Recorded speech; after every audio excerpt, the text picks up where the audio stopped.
Hey everyone, here we go with another game from the Play Like a Master series. The game I just played, my opponent abandoned right out of the opening, so we're going to try a new game here.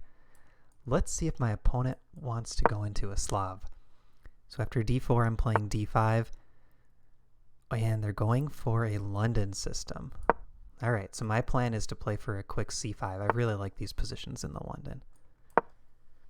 And the reason for this is I want to play this position sort of as if I have the white pieces. I want an advantage in the center. If you compare these two pawns, I have an advantage in this tension. All my opponent can do with the d pawn is sit or take. This c pawn has three options: sit, take, or push. It's something to keep in mind. This tension favors me. Now if e3, there's a little trick here. e3, queen b6.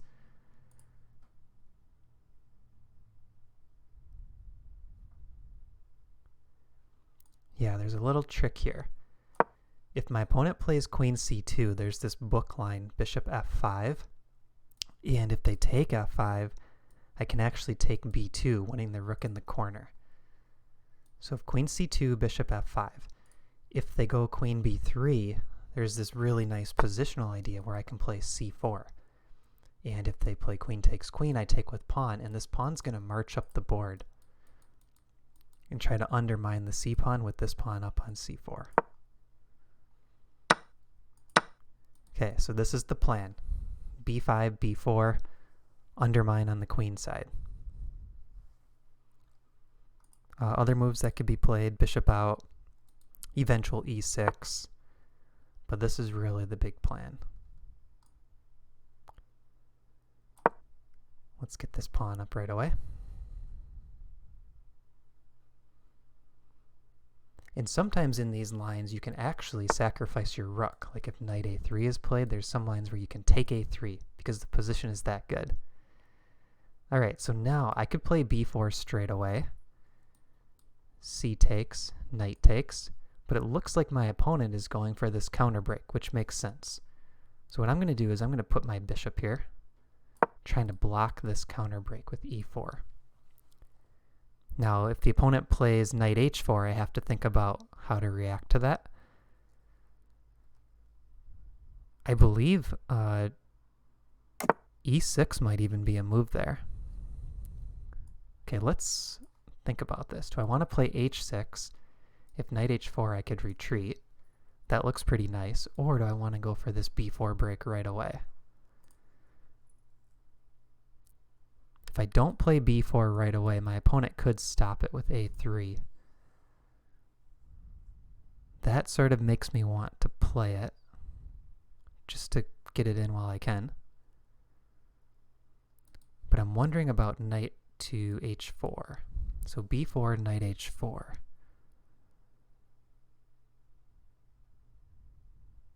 It's potentially shaky. Okay, let's play this a little bit slower, just because I think this idea of knight h4 and e4 is a nice way to counter my quick b4 break. So I'm going to play this just a bit slower.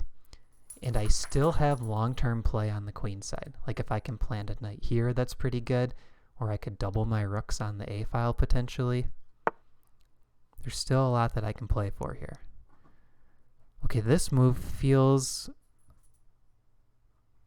like a potential mistake. If I take, which way is white taking back? With the bishop?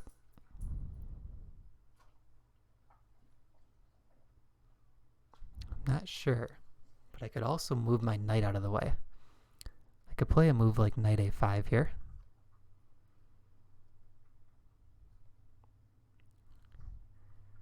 Knight a5, possibly looking here.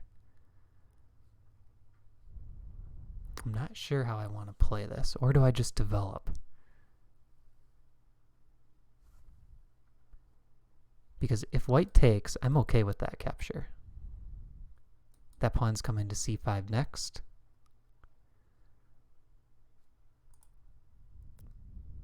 Yeah, I think I'm okay with that.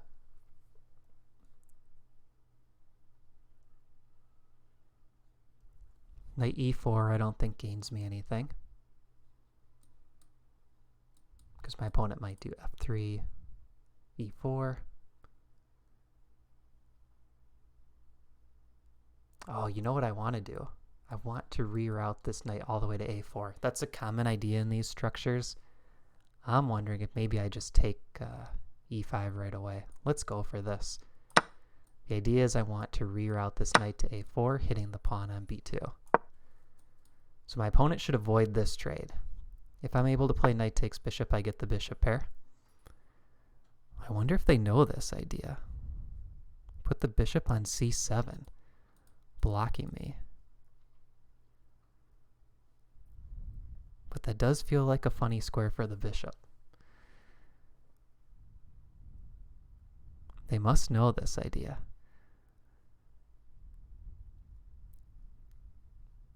So how do I want to play this? Bishop e7 and castle looks pretty good. And then I could put the f8 rook onto c8, kicking that bishop out. Because right now that bishop can't go anywhere. So the plan for white, with these pawns pointing towards the king side, the plan for white should be to get e4 in. f3, e4. So what I'm going to do is keep these pawns fixed how they are currently. Oh, they're playing aggressive with g4.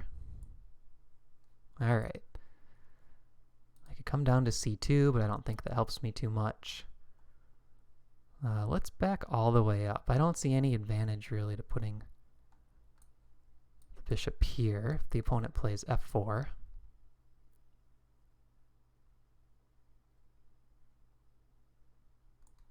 So let's back the bishop all the way up.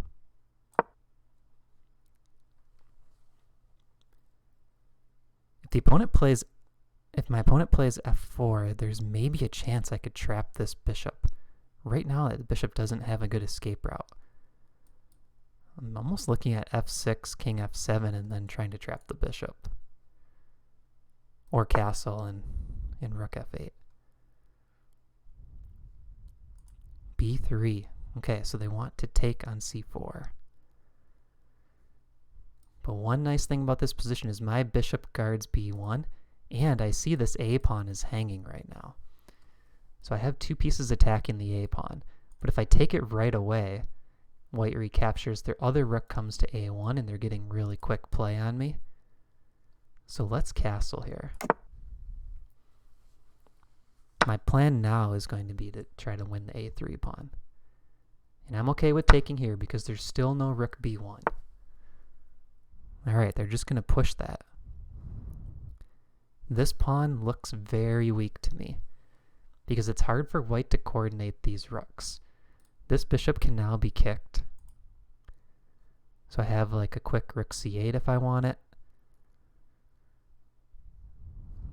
Let's start with that. I think it makes sense to kick the bishop and then double the rooks on the a file and try to pick up this pawn.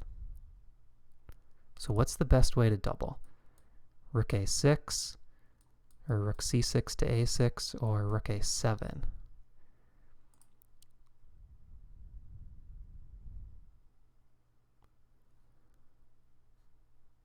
I was looking at bishop here, trying to pick up the pawn.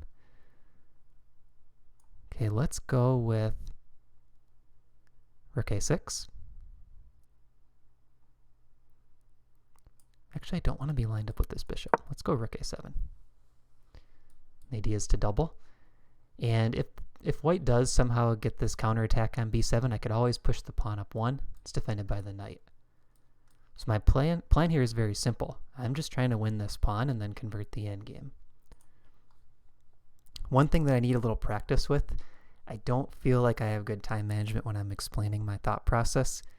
So in a 10-0 game, no increment on the clock, I need to make sure that I'm not going to get in severe time pressure. And there's a very good chance of that happening.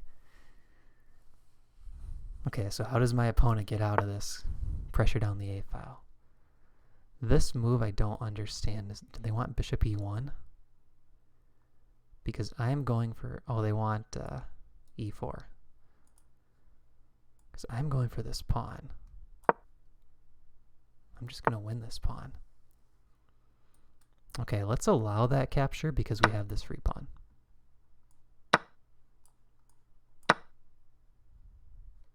If rook b1, I could always still play b6. Now there's no rook b1. Hopefully my opponent sees that because rook b1 was just available. I don't think they're going to play rook b1. Now here's the weakest pawn on the board, c3. They're trying to shut me out. Okay, makes sense. Makes a lot of sense, but now these two pieces are lined up. Let's go after these guys. This could be a problem for white. This could definitely be a problem. Look at this line. Rook d1 trying to guard the knight. Bishop here attacking the rook. Rook moves. Bishop frees itself. White's got to be very careful here. There's also ideas like rook c2, attacking that guy. And I still have this extra b pawn. Bishop e1 looks very passive to me.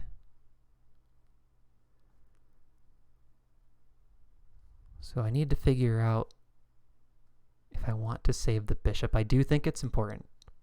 I'll probably play bishop c2 or bishop d3, but I don't really want to trade these light bishops. I'll probably go bishop c2 soon. I could also push this twice, hitting this pawn. It might also be a good idea to try to get this knight into the game soon. Okay, so if I take, they take. 2 pawns for a piece. If I take this one, it was only 1 pawn for a piece. Let's go this way. And I also like that I have a really quick attack coming on the white king. Bishop e4, rook g2. This is looking nice. White has to move that knight off of c4. I don't see a great square. And bishop e4 is coming next. Alright, since my attack is so good after this, I'm just going to take bishop e4 next.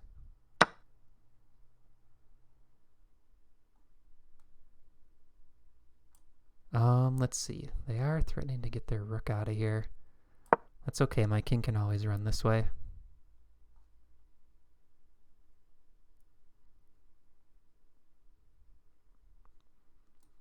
I like the idea of getting this bishop into the attack as well.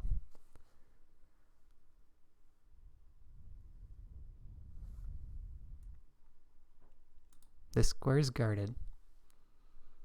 I forgot about that for a second. So there's no rook b1 immediately hitting this pawn.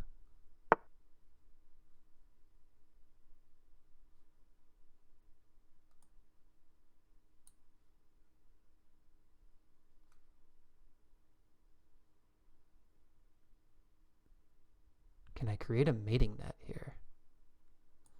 I think I can. So I'm allowing this check, knowing that I can run. And what I want to do is play some combination of like bishop g2 and bishop here, or bishop check, the king runs, and then I set up a really nice discovered check.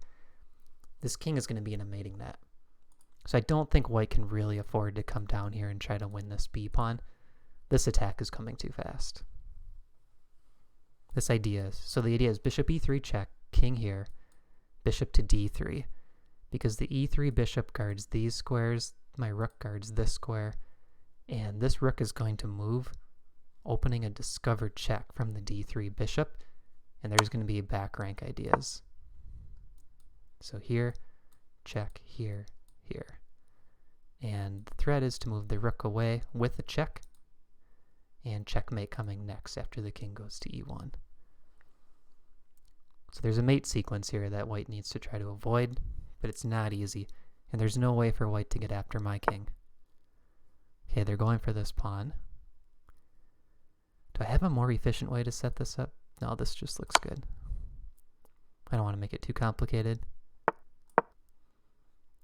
So this rook is ready to move with check, and then checkmate next. Rook a1 doesn't help because I have rook a2 and then take their rook.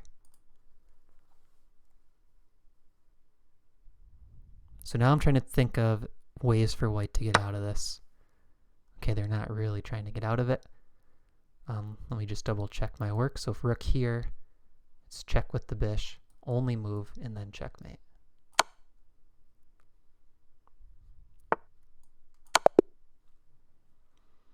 Alright, that was a good game.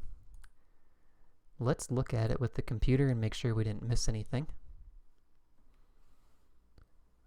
I like looking at these chess.com game reports. Great win, you saw your chance and you took it. So here the computer liked rook a7.